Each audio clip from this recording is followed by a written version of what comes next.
रम, vodka हो या whisky, पीकर गाड़ी चलाना इज ऑलवेज रिस्की।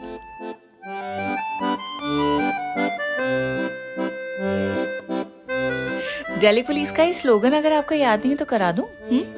पार्टी की जा रही है ना, it's fine, it's absolutely fine, लेकिन वहीं पे रुक जाइए ना जहाँ पे पार्टी आप कर रहे हैं। हर कोई बाहर निकलेगा, हर कोई न्यू ईयर मनाएगा। देखिए, मैं आपकी अम्मा नहीं हूँ, लेकिन जिसे फिक्र होती है वो तो बोलेगा ही।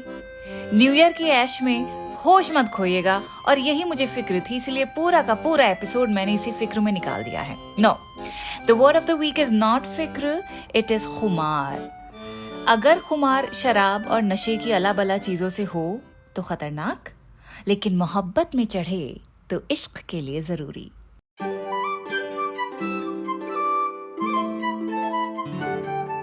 द क्विंट पे शुरू हो चुका है उर्दू नामा। मैं हूँ फबीहा सैयद। खुमार की बात करेंगे जिसका मतलब होता है इंटॉक्सिकेशन। इस पर तवील बात तो होनी ही है, लेकिन जरा जो कंसर्न की बात है वो पहले सुन लीजिए आप। देखिए, पहले तो साफ बात यह है कि ईयर एंड पे मेरा दिल दहम रहता है कि एक्सीडेंट्स की जो खबरें हम इतनी ज्यादा पढ़ते हैं ना, उससे मुझे हौल उठने लगते हैं। इसीलिए इस सिरे पर साल के कुछ ज्यादा ही मुझे फिक्र उठने लगती है, हर एक को लेकर, भाई को लेकर, अपने हस्बैंड को लेकर, दोस्तों को लेकर, रिश्तेदारों को लेकर। जो भी गाड़ी बाहर निकालता है, स्कूटी हो कि गाड़ी हो, मुझे बहुत फिक्र रहती है। इनमें से कोई भी नहीं पीता है, पर जो दूसरे लोग हैं जो गाड़ी में बैठे हुए हैं, उन पे तो खुमारतारी हो सकता है। देखिए, बातें बिल्कुल खुले लफ्जों में आपसे मैं कह रही हूँ। नए साल की खुशी जरूर मनाइए, होनी भी चाहिए। इनफैक्ट ये खुशी बहुत जरूरी है। वो इसलिए क्योंकि आपको एक तरह का अंदाजा हो जाता है कि भाई, पिछला साल हमारा ऐसा बीता, वैसा बीता, कमी बेशियां थी, लेकिन अभी इन कमियों को ठीक करने का एक मौका और मिल रहा है। अगला साल ऊपर वाला एक प्रेजेंट के तौर पे दे रहा है, तो जो पिछले साल नहीं हुआ वो अगले साल कर लेंगे। तो इसी अगले पिछले के बहाने में कितने मौके मिलते रहते हैं ना अपनी गलतियों को सुधारने के लिए। तो यकीनन इन मौकों पर शुक्रगुजारी करनी चाहिए, खुशी मनानी चाहिए, और नए साल पे पार्टी करनी है तो जरूर करिए, लेकिन वो खुशी कैसी जिसे महसूस करने के लिए होश खोने की जरूरत पड़े, जिसे फील करने के लिए बेखुदी तारी करनी पड़े, नशा करना पड़े। बड़ी संजीदगी से सोचिएगा जो कुछ मैं कह रही हूँ इसके बारे में। मजाक and all the drama aside, जिस जिंदगी को सेलिब्रेट करने के लिए मदहोशी अच्छी लगती है, उसी जिंदगी को दाव पर नशे के हाथों क्यों लगाते हैं? Understand this. Intoxication affects our senses and impairs our decision making. इस तरह की खुमारी गाड़ी चलाते हुए कुछ का कुछ दिखाती है, और इमोशनल सिचुएशंस में भी जब गम की हालत हो, एंगर, रेज की हालत हो, तब भी इंटॉक्सिकेशन कुछ का कुछ करवाती है। तो इस तरह की खुमारी तारी मत होने दीजिए।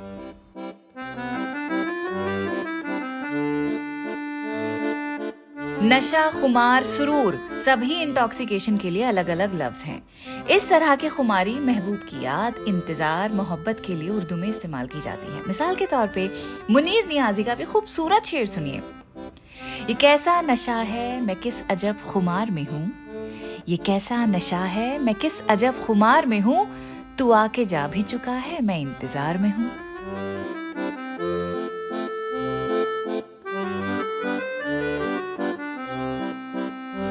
मुनीर नियाजी ही का अगला शेर भी सुनिए, जिसमें वो नींद की हल्की सी गुनूदगी को भी खुमारी कह रहे हैं। नींद का हल्का गुलाबी सा खुमार आंखों में था, यूं लगा जैसे वो शब को देर तक सोया नहीं।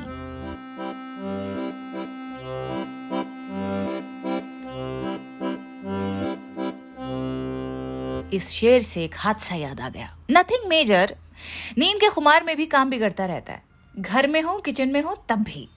हुआ ये कि हमारे घर में सब मेहमान आए हुए हैं ईयर एंड की छुट्टियां मनाने। तो एक रात हम सब ने मूवी देखी, उसके बाद भी कुछ एक्टिविटीज चलती रही, तो कुल मिला के खुशी के मारे बहुत वो सारे काम हुए जो दिन में होते। मिसाल के तौर पे मेरा कॉफी पीना। No, I'm not a coffee person at all. और जैसे बड़े बूढ़ों को होता था ना कि कॉफी पी ली तो रात भर जाग रहे हैं, मेरे साथ भी वही होता है। आधा कप पिया था कॉफी का। सुबह 4 बजे के बाद सोई हूँ मैं। 4 बजे सोई और 7:30 बजे सुबह उठ गई। सारा दिन नींद की गुनूदगी ऐसी तारी रही उसके बाद कि कई बार ख्याल आया कि यहीं किचन के थल्ले पर ही ना फेस डाउन करके एक झपकी ले लूं, क्योंकि अगर मैं कमरे में गई और लेटी हुई और कमर भी टिकाई गलती से मैंने, तो 2 घंटे से पहले तो उठने वाली मैं नहीं हूँ। आहा, क्या ट्रैफिक की आवाज है ना बाहर। आम दिनों में कभी नहीं आती, हमेशा यहीं पे बैठ के मैं रिकॉर्ड करती हूँ, लेकिन सुनिए हर कोई निकला हुआ है। Very good. खैर, तो उस दिन मुझे बड़ी गुनूदगी नींद की। अच्छा, उसी हालत में मुझे आलू गोश्त भी पकाना था। मैं सालन पकाई रही थी और हमारे किचन में नमक और सोडा बिल्कुल पास पास रखा हुआ है। तो बस उठा लिया हमने नमक की जगह सोडा अपने नींद के झोंकों में। एक चम्मच बना के कुकर के मुंह की तरफ हाथ बढ़ाई रही थी कि होश आ गया और समझ आ गया कि हाथ में नमक नहीं है, बल्कि वो है जिससे मेरा आलू गोश्त बर्बाद हो सकता था। बच गया मेरा सालन। इसी तरह की बेहोशी में एक बार खशखश का सालन बनाते हुए खशखश की बोतल की जगह सूजी की बोतल उठा ली थी। खैर, ये होता है जब नींद की खुमारी में आप नॉर्मल लाइफ जीने की कोशिश करते हैं, you try to act like a normal person. Anyway, Ahmad Faraz की नज्म कनीज में भी एक शेर है जिसमें नींद को खुमार तारी होने की वजह बताई है। हुजूर आपकी नजर में नींद का खुमार है, हुजूर आपकी नजर में नींद का खुमार है, हुजूर शायद आज दुश्मनों को कुछ बुखार है।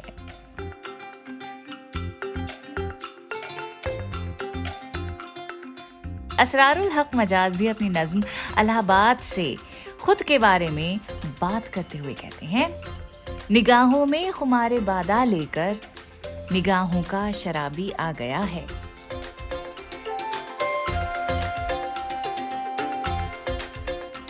साहिर का ये शेर भी सुनिए ना, महबूब से मोहब्बत की खुमारी को किस अंदाज से बयान किया है। इसी तरह के अशार सुनकर मुझे बड़ा गुस्सा आता है कि हम इतने तो अच्छे हैं, ठीक ठाक हैं दिखने में, बोलचाल में ठीक ठाक हैं, फिर भी आज के दम तक किसी ने कभी भी ऐसी हमारे लिए कोई शायरी नहीं लिखी जिसे सुन के हम भी थोड़ा इतराते। साहिर का आप ये शेर सुनिए ना, चेहरे पे खुशी छा जाती है, आंखों में सुरूर आ जाता है, जब तुम मुझे अपना कहते हो अपने पे गुरूर आ जाता है। बताओ, हमारे अरमान नहीं है? वर्शिपिंग हुई ना ये फिर महबूब की। एक्चुअली मोहब्बत हो तो ऐसी हो, वर्शिप करने वाली, सब कुछ दे देने वाली, but no, it's not really possible, it's just not practical, है ना। एक्चुअली वर्शिपिंग वाली जो बात है ना, एक कोरियन ड्रामे में थी। So there was this girl जिसने कभी वफादार, सच्चा और अच्छा लव एक्सपीरियंस नहीं किया। तो उस लड़की की मुलाकात होती है अपने फादर के असिस्टेंट से। यहाँ पे सब फार्मर्स दिखाए हैं, तो वो जो असिस्टेंट होता है वो भी फार्मिंग करता है इसके फादर के साथ, ज्यादा बात नहीं करता, खामोश रहता है। He has his own dark past. और ये जो लड़की है इसे भी काफी कम बात करने वाला दिखाया है, कम गो दिखाया है। तो ये लड़की भी गरीब घर से होती है, स्ट्रगल करती है, घर से ऑफिस काफी दूर होता है because she can't afford a rented place in the main city. और ऑफिस में बॉस एंड कॉलीग्स दे बुली हर। खैर, दोनों का बैकग्राउंड काफी चैलेंजिंग दिखाया है। उसके बाद क्या होता है कि ये लड़की अपने फादर के असिस्टेंट के साथ थोड़ा टाइम स्पेंड करना शुरू कर देती है। They walk together, they do a lot of chores together, but mostly in silence. हल्की फुल्की बातें इधर उधर की कर ली, जो कम्युनिकेट करना होता था वो कम्युनिकेट कर दिया, but never a full fledged conversation. So one day what happens, किसी बात को लेकर लड़ाई होती है एंड द मैन आस्क्स, तुम मुझसे क्या चाहती हो? I can't give you anything. तो वो लड़की कहती है, I want you to worship me. Then there's a long pause. They both look at each other and then the sequence changes. उसमें दिखाया है कि कैसे लड़का स्टेशन के बाहर उस लड़की का वेट करता है, वो आती है and they both walk home quietly. फिर वो लड़की से खाना देने के बहाने इसका जो क्वार्टर होता है, सर्वेंट क्वार्टर, वहाँ पे जाके बैठती है। She just sits there quietly और वो जो लड़का होता है वो ड्रिंक करता है quietly. That's it. चेहरे पे खुशी छा जाती है, आंखों में सुरूर आ जाता है, जब तुम मुझे अपना कहते हो अपने पे गुरूर आ जाता है।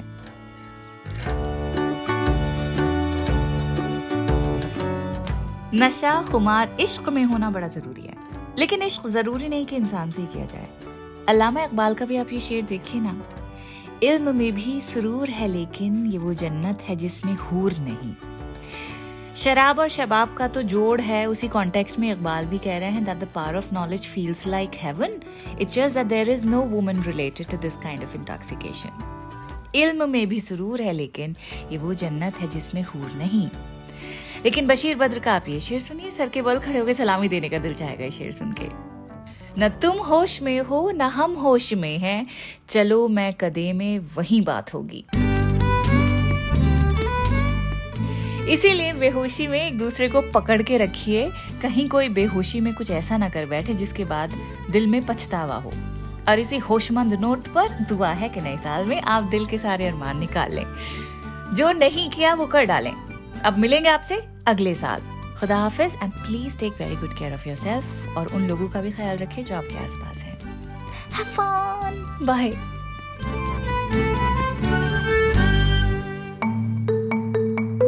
आप सुन रहे थे द क्विंट का पॉडकास्ट।